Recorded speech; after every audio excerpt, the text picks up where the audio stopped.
লক্ষ্য ভ্ৰষ্ট মনৰ কষ্টৰ কথা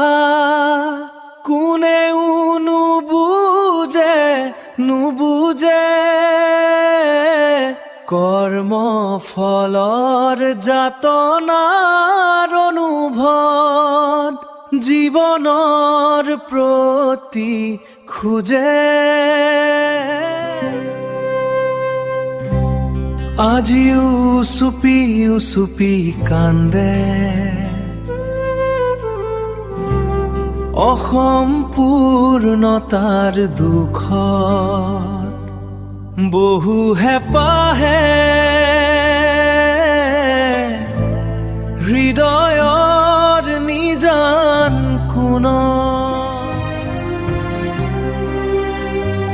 আবেগৰ চকুলোৱে বিবেকক তিয়াই